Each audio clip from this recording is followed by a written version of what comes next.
nutrient-packed broccoli soup, carrots with a twist, and a sweet indulgence that won't weigh you down. Let's try Ayurvedic cooking that brings health and flavor together to make guilt-free delights.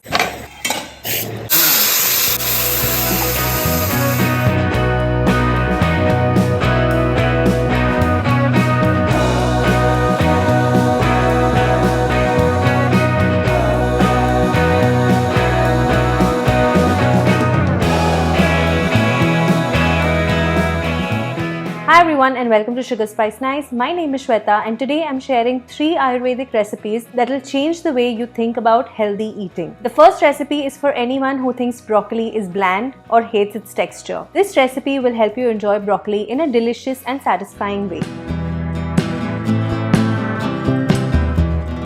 To make broccoli soup, you'll need 1 whole broccoli, 6 to 8 garlic cloves, water, lime, pepper and salt as per taste. Start by chopping the broccoli into big chunks and placing them in a pot. Add 6 to 8 cloves of garlic. You can leave the peel on or peel them if you prefer. Pour in about 1 glass of water, just enough to cover the broccoli. Then put a lid on the pot and let it boil. Keep an eye on it, and once the water takes on a slight green hue, you will know the broccoli is ready. This should take about 5 to 10 minutes. Remove it from the heat and drain the water. Let the broccoli cool a little, then blend it. You can even add some cold water for a smoother texture.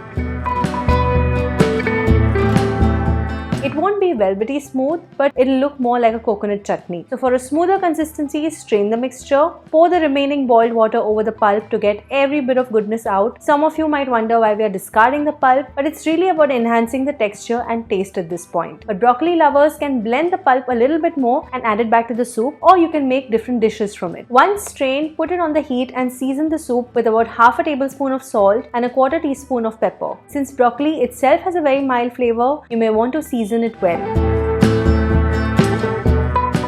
Once the soup begins to simmer, remove it from the heat and then add some lime juice. This is an essential tip from the cooking instructor, that is never to cook lime. Just add it after the dish is off the stove for that slight zing. Stick around till the end of this video for more tips on cooking and food preservation. Once ready, the soup is best enjoyed hot just by itself. It has a heavy flavor of garlic, tang from the lime and hotness from pepper. Within this, the taste of broccoli feels a bit mild. So this broccoli soup is so tasty that it feels like a cheat day treat, but in fact it is super healthy. It is also very quick and easy to prepare, so you can enjoy it anytime. Ayurvedic cooking emphasizes the use of local and seasonal ingredients. While broccoli isn't native to India, it has gained popularity due to its numerous health benefits such as being rich in vitamin C, fiber and antioxidants which support immunity and digestion. But you can easily adapt the recipe with locally grown vegetables like cauliflower or carrots to maintain the Ayurvedic approach of using fresh and nutritious ingredients. But just FYI, broccoli does grow locally in India now as well. Now let's move on to a recipe that is a local speciality. We are making a local favorite that's as healthy as it is delicious. This is carrot palya.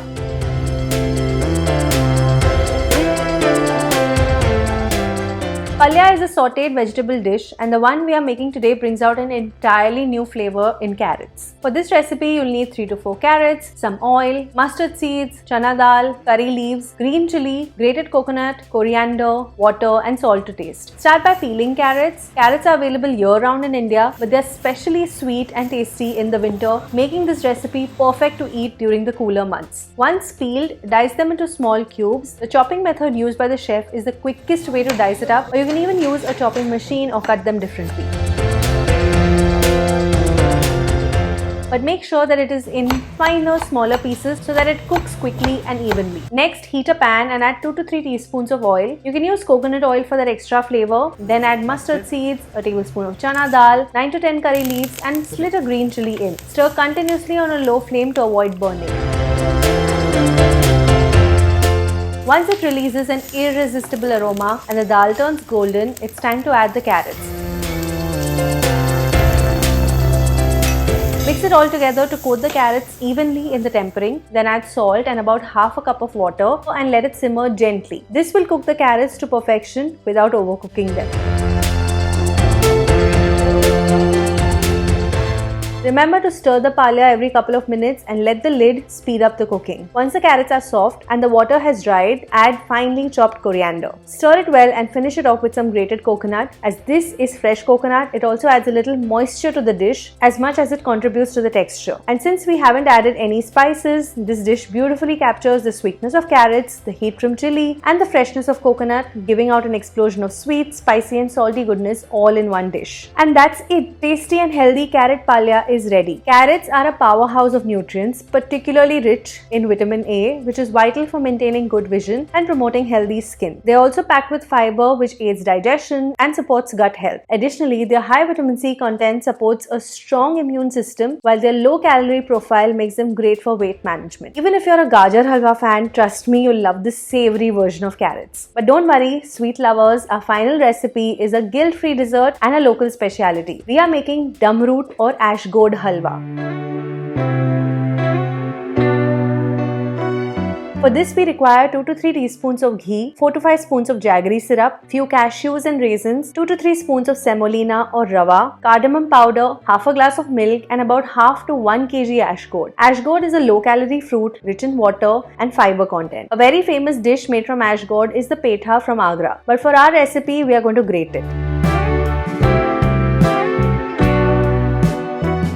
Before that, we've also peeled and de-seeded the ashgourd. Since it is quite large, you don't have to use it all in one go. Here we've grated 7 to 8 large pieces, which may seem reduced in quantity after grating because ashgourd has a lot of water content in it. Contrary to many other recipes online that instruct to squeeze the water from the gourd and cook it until golden brown, this recipe includes all the water and additionally adds a glass of milk in it as well. The instructor shared that dry roasting the ashgourd to give it a golden brown color may reduce the nutritional value of the dish. So they recommend using a pressure cooker which softens the ashgourd while locking in the nutrients. 3 to 4 whistles are enough for this, after which you can take it off the flame and let it cool.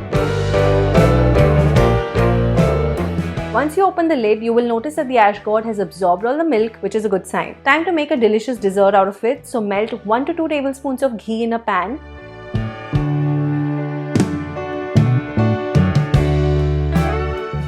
Then add 2 tablespoons of semolina, that is rava, and roast it until golden and fragrant.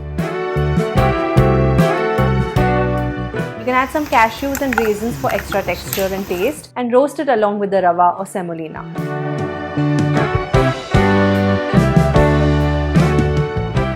After a minute, add the cooked ashgourd to the pan and mix everything together. Now we can make it sweet by adding jaggery syrup. It contains essential minerals like iron, magnesium, calcium and potassium, which refined sugar lacks, and it offers a deep caramel-like richness that adds a more complex flavor to the dish. This also gives the halwa a beautiful golden hue and enhances the flavor. Finally, add a pinch of cardamom powder for that perfect finish. Serve this hot or cold, depending on your preference. You can also experiment with other gourds or even carrots to make similar healthy sweets. These recipes align perfectly with Ayurvedic principles, so if you're looking to adopt a healthier diet, give them a try. Once the mixture starts to thicken and the excess water evaporates, our Ashgourd Halwa is ready. You can serve it hot after a sumptuous meal and enjoy this delight.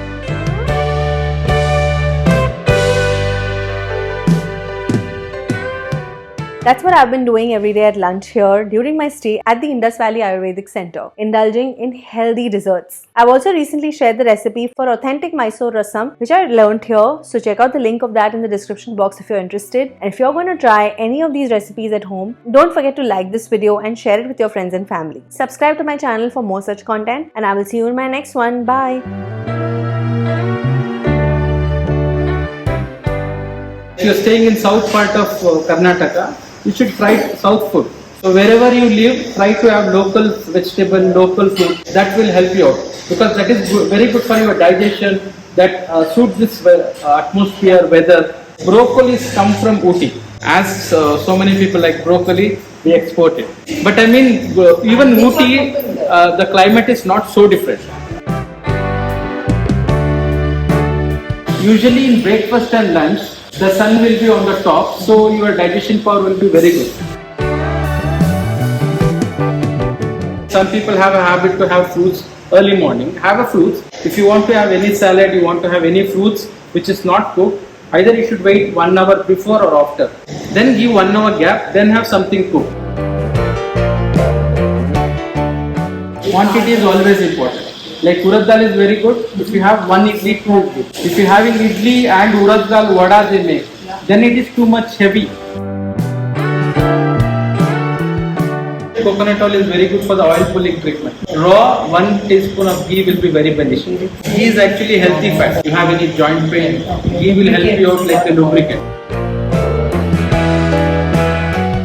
And in Ayurveda, they never prefer you keep that food in the refrigerator, reheat it. You keep it in the refrigerator that become minus temperature. Again, you are bringing back to normal temperature that lose all the fibers which required in the vegetable. 5-6 varieties of millet we have. Every day dinner when we are making khichdi is different. One day with bajra, one day finger millet. We have 6 varieties of millet so that balance your nutrition value for dinner.